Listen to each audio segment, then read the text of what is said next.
Favourite turn at Salt Lake City is probably turn 19. You come out of the chicane, which is fun as well, but it's a very tricky left-hand corner. You've got to take a lot of curb on the inside, and if you go too hard, too much over the curb, you run out of road on the exit. Tricky corner, but it's actually quite enjoyable when the car's really hooked up.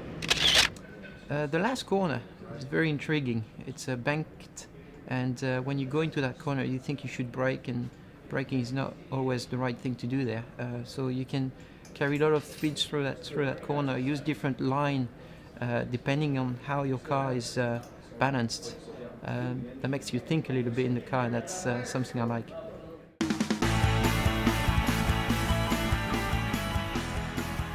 The most challenging aspect for Salt Lake City for me is actually the car, because it's actually very tough on the transmission there.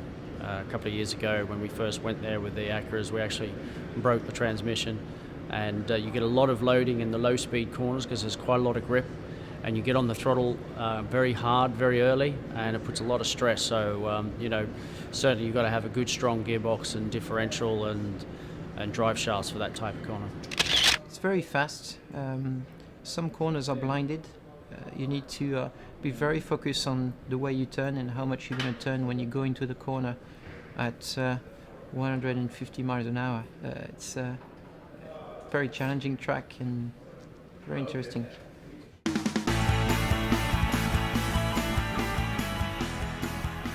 Salt Lake City, it's got some strange corners to it. Grip level varies a lot between each corner, more so than probably most other circuits.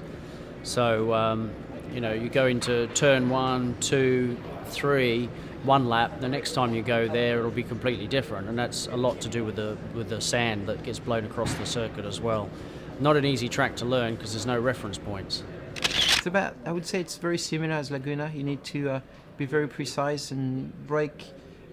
The braking event is important there. There's some corners you need to brake very lightly, and some other braking zone you need to brake very strongly.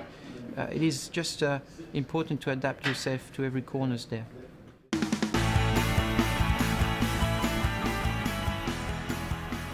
Well, because it's high altitude, I think anything with a turbo is going to have a slight advantage in terms of power. I think our car will be as strong, if not stronger than the rest in the corner. So it'll be an interesting mix. We'll have to wait and see when we get there. I think the long straight is obviously a down for us, but the corners are brilliant for our car. Again, we've got a lot of downforce, and our lightweight should help us through the sweepy section. It's all going to be about building a good gap straight away, so we don't have any worries in the straight line.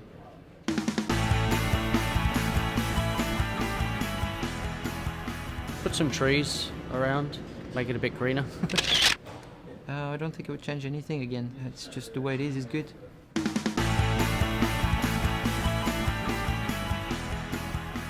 I haven't had a lot of great memories there. We haven't performed as well as we should have done at Salt Lake City, so I'm hoping my best memory is going to be this year.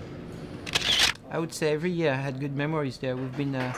I've been successful there from the first year I've been racing in Salt Lake in 2008. I hope I can build another win with David this year over there.